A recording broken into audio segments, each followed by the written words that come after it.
Floresta decídua temperada. As florestas decíduas temperadas são típicas do hemisfério norte.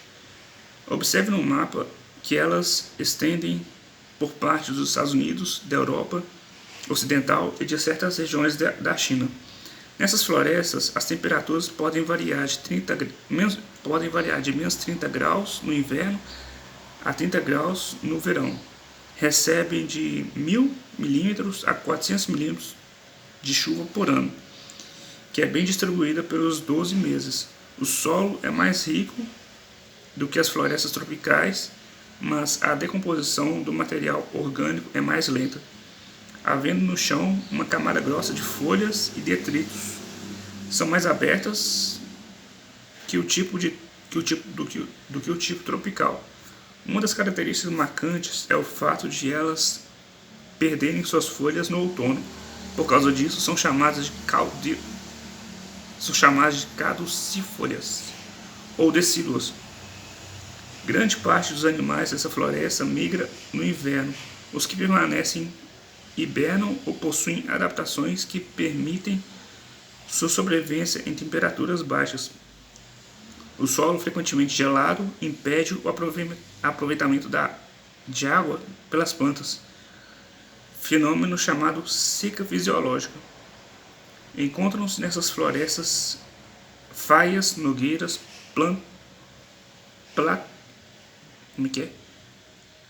plátanos e carvalhos. Não sei se dá pra entender aqui, gente. Não sei se dá pra vocês pegarem aqui. É nesse mapinha aqui que eu falei. Esse é o tipo de floresta que eu tô falando. Caducifólia.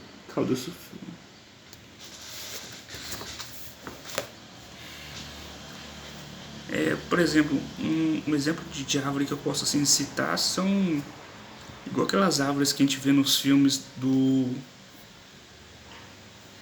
regiões ali do Canadá ali, que as folhas sejam tanto de folha no chão, aquelas folhas meio amarronzada, é dessa região. Taiga.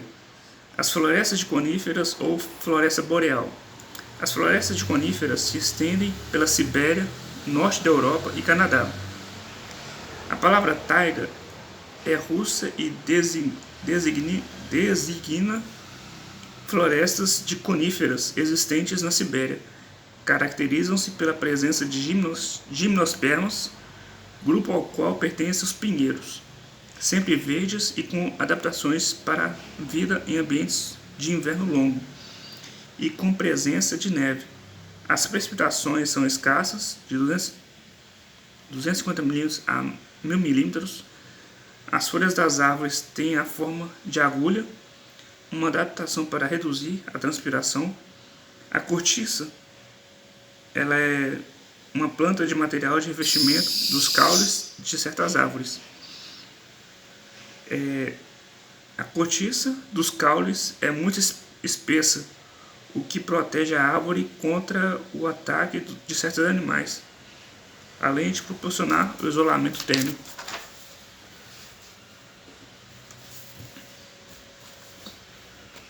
Existe pouca vegetação rasteira, já que chega pouca luz ao solo. Na superfície há um tapete de folhas e ramos mortos, que ficam ligados entre si por micélios de fungos. Entre os animais encontram-se porcos espinhos, camundongos, lebres, linces, pássaros, lobos e ursos. Os porcos espinhos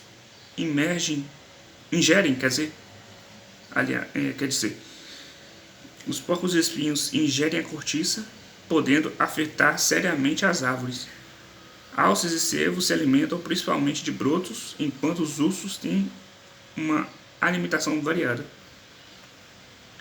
E nessa época, quando acontece a época de frio, gente, né, os ursos, eles hibernam, né, nessa época de frio extremo assim, eles hibernam para não morrer, né? É uma adaptação que eles desenvolveram ao longo de milhares de anos, né? Para eles sobreviverem período de frio, né, de frio intenso, eles invernam. Tundra. As tundras são características do hemisfério norte, formando uma faixa ao redor e um pouco abaixo do Polo Norte. Nelas, a vegetação se desenvolve durante apenas 2 a 3 meses por ano, porque os solos permanecem congelados a maior parte do tempo. No curto verão, a terra se descongela e fica encharcada. Apesar disso, existe uma camada inferior chamada permafrost que se mantém permanentemente congelada. Na superfície existe uma rica camada de humus proveniente de vegetais em decomposição. As plantas que conseguem sobreviver à tundra são de pequeno porte, sobretudo gramíneas, alguns poucos arbustos, grandes camadas de líquens e musgos sobre as rochas. A precipitação é pequena, ao redor de 25 centímetros anuais, e normalmente em forma de neve. Porém, ao que parece, não é a água o fator limitante da tundra, e sim a luz. No verão, muitos animais podem ser encontrados. Entre maiores mamíferos, os caribus da América do Norte, as renas da Europa e Ásia, além de lemmings, raposas, aves e grandes quantidades de insetos. Ao chegar o frio, os mamíferos de grande porte migram para o sul, procurando as florestas coníferas. Os ratos e outros mamíferos menores se refugiam em tocas e os insetos permanecem sob formas dormentes. É interessante o fato de lebres, raposas e certas aves se tornarem brancas no inverno, confundindo-se assim com a neve, camuflagem protetora, onde que esses animais, eles, para sobreviver, né, para fugir de predadores, eles adquiriram essa capacidade, essa característica, né, de se camuflar com a neve. A tundra é essa aqui, gente. Não sei se dá pra pegar. Aqui, ó. Opa. Segura, peão. Essa aqui, ó. A tundra é essa aqui, ó. Essa aqui de baixo.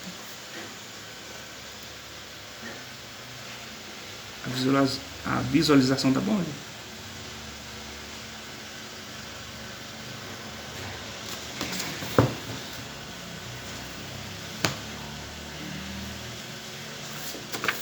Essa aqui, pelo que eu tô vendo, aqui em cima aqui, ó. Pelo que eu tô vendo, essa aqui em cima aqui são as florestas coníferas. Aqui em cima aqui. Pelo que eu tô vendo, são as florestas coníferas.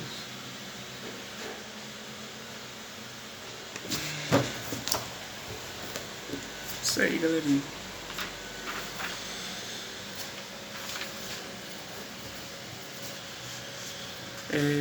Os campos. Observe no mapa dos biomas que os campos cobrem uma grande parte dos Estados Unidos, Ásia, estepes da Austrália, da América do Sul, pampas, chamados Pampas do Sul, no Brasil, Uruguai e Argentina. Muita luz, muitos ventos e baixa umidade relativa são características dos campos, que estão sujeitos aos períodos de seca prolongados. A vegetação é constituída principalmente de plantas herbáceas, com alguns poucos arbustos. Nas savanas, as plantas herbáceas e arbustos se alternam, entre outros. Em outros campos, como nos pampas, a vegetação é bastante homogênea, composta principalmente de capins.